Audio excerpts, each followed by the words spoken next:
What if I told you the Philippines is sitting on a $26 trillion treasure chest? Not gold, not diamonds, not even rare earth minerals, but something far more valuable in today's world: oil and gas. Yeah, you heard that right. 26 trillion. With a T. Enough to solve, oh, I don't know, about 1,000 of our problems, right?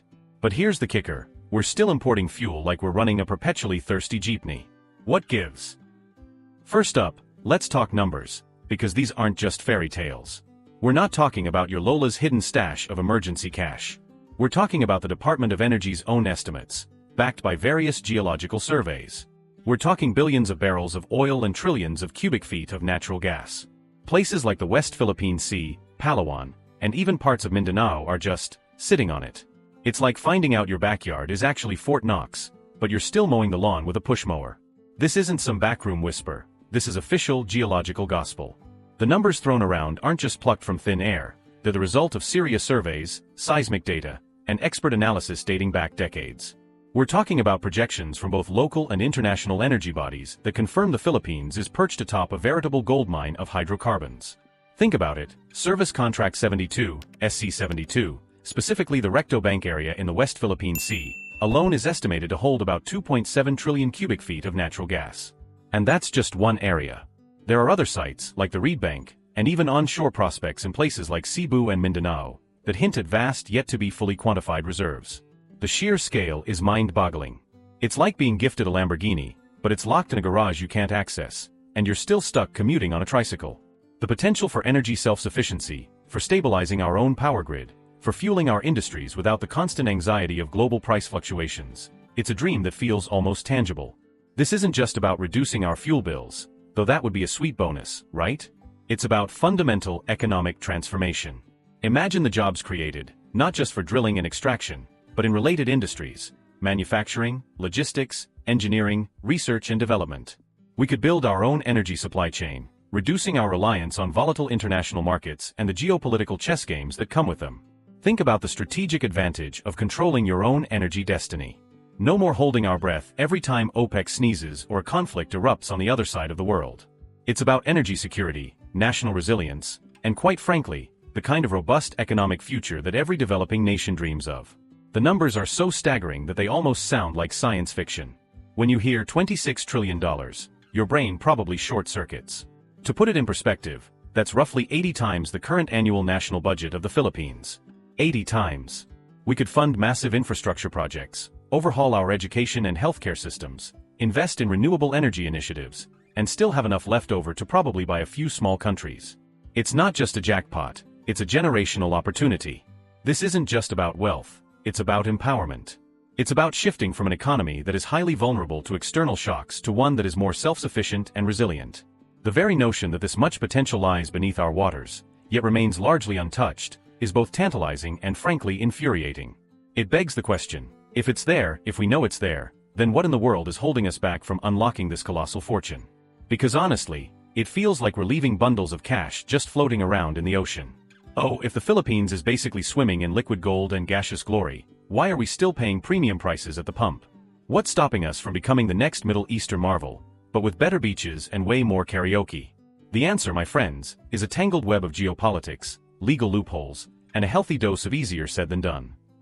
You're about to find out why the phrase "it's complicated" should be etched onto every map of the West Philippine Sea. Let's address the massive territorial elephant splashing around in our very own West Philippine Sea. Surprise, surprise. A huge chunk of these estimated reserves lies squarely in areas contested by China. Yeah, shocker, right? It's like trying to host a barbecue in your own backyard, but your neighbor keeps showing up with a full military parade and telling you it's their grill. This isn't just a squabble over fishing rights, it's a high-stakes poker game for energy independence, a geopolitical showdown played out on the high seas.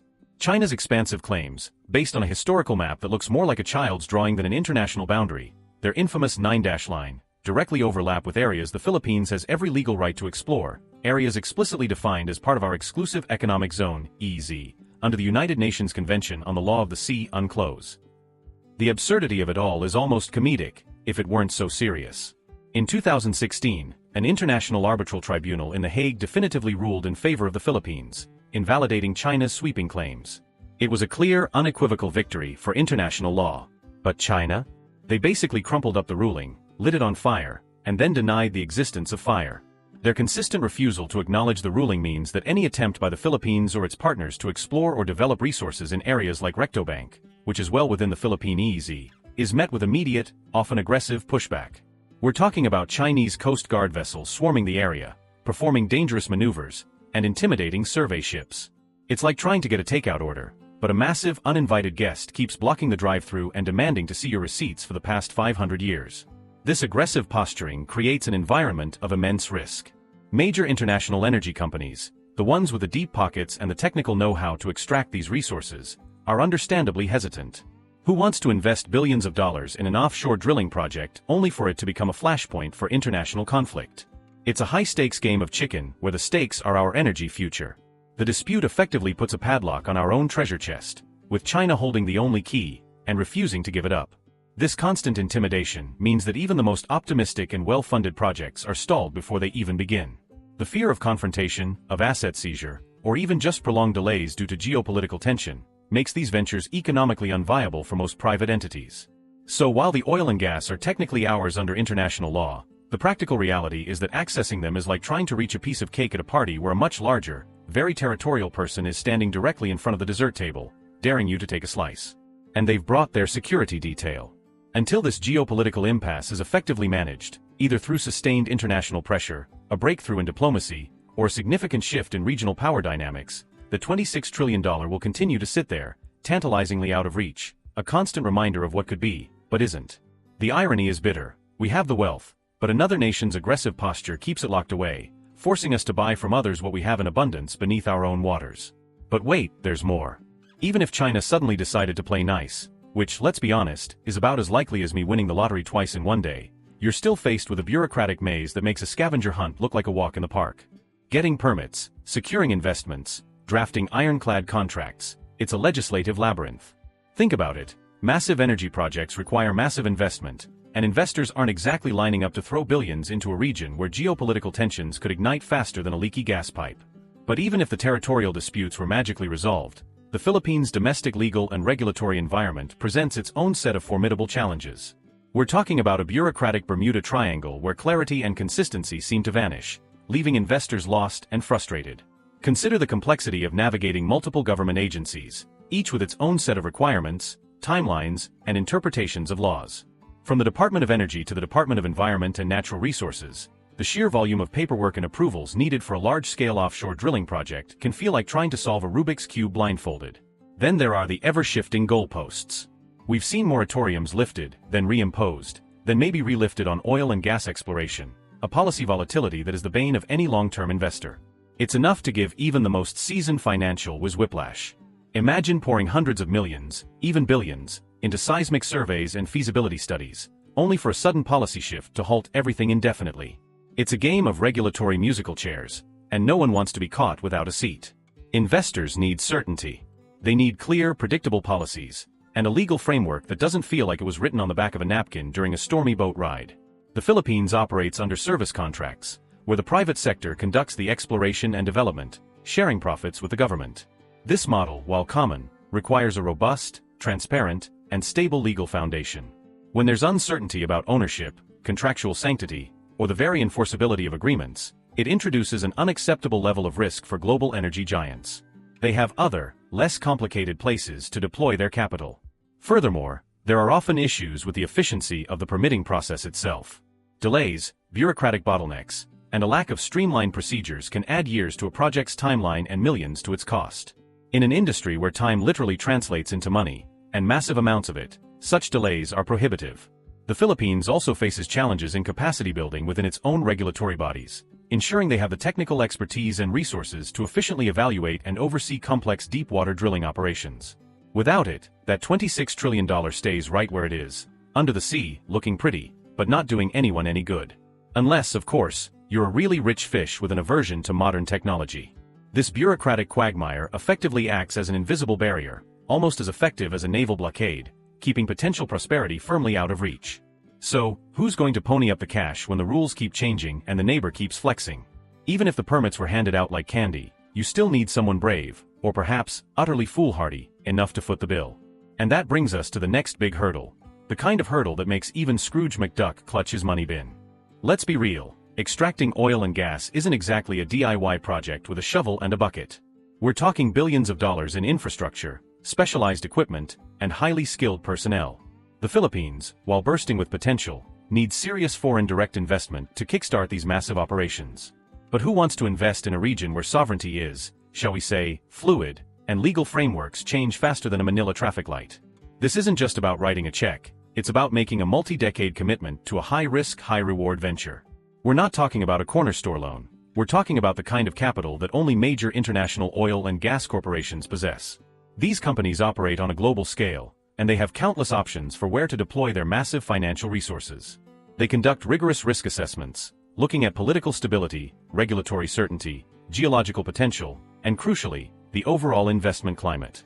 When they see territorial disputes that could escalate into armed conflict, or domestic policies that can shift without warning, the Philippines quickly falls down their priority list.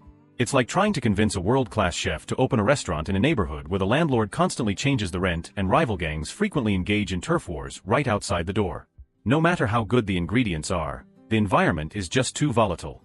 The sheer cost of exploration alone is astronomical.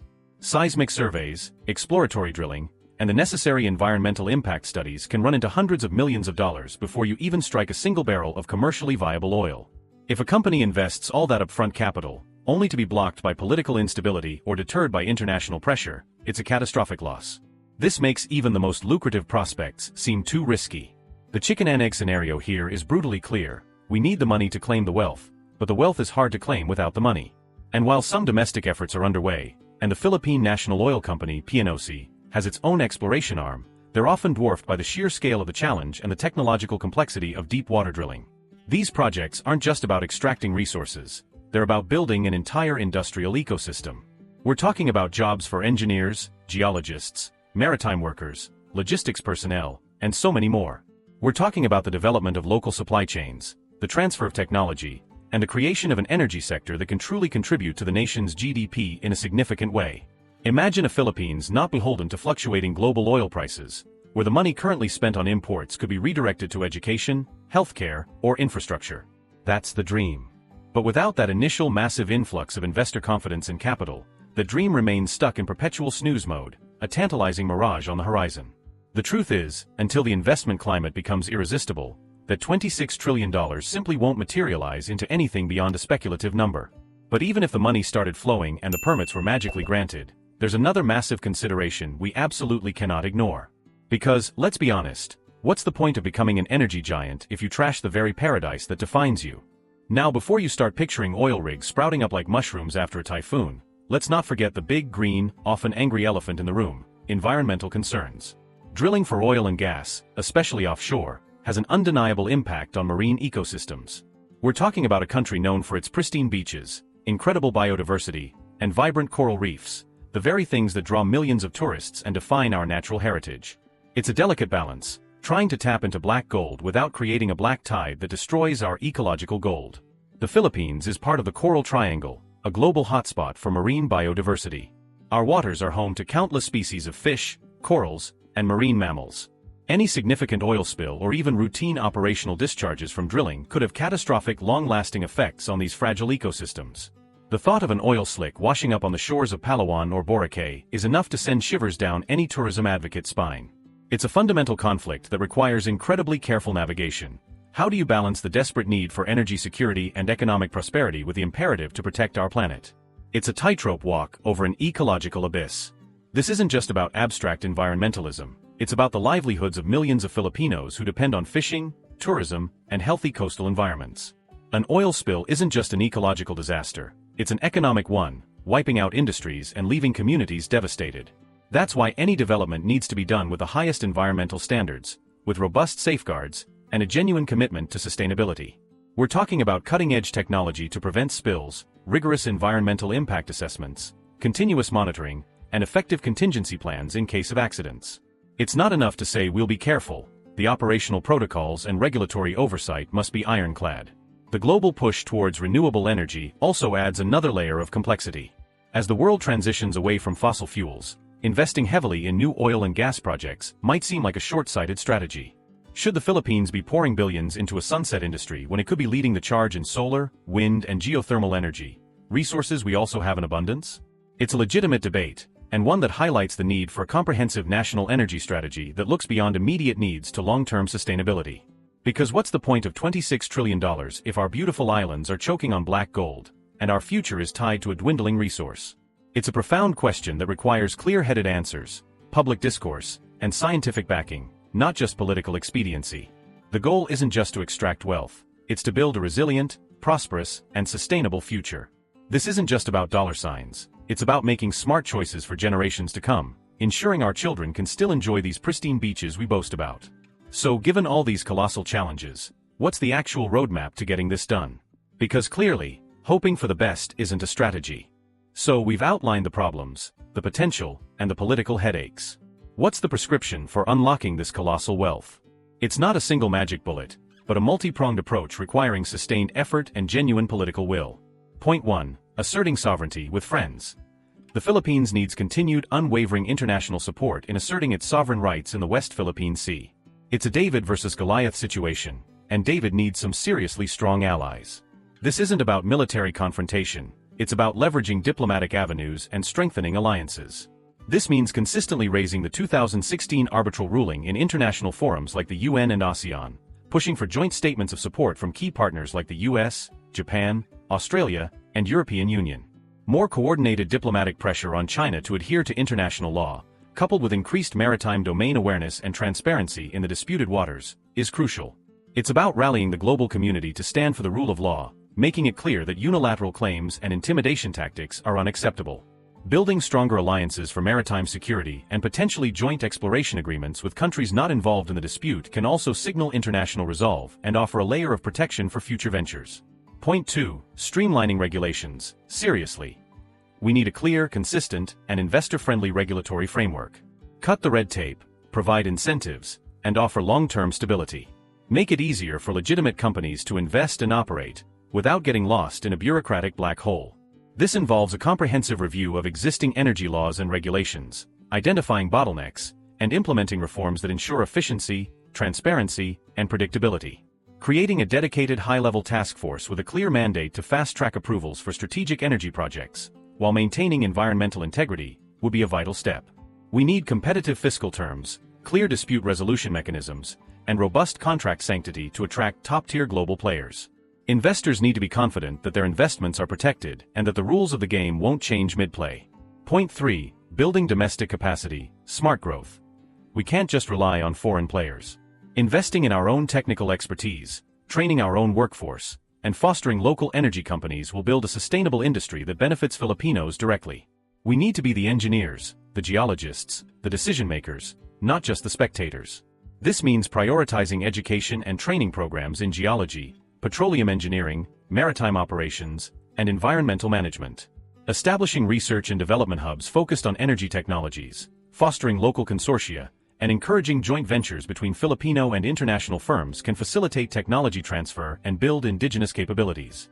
It's about empowering our own people to lead this industry, ensuring that the benefits of this wealth flow primarily to our citizens, creating high-value jobs and economic independence. Point 4. Sustainable development, no shortcuts.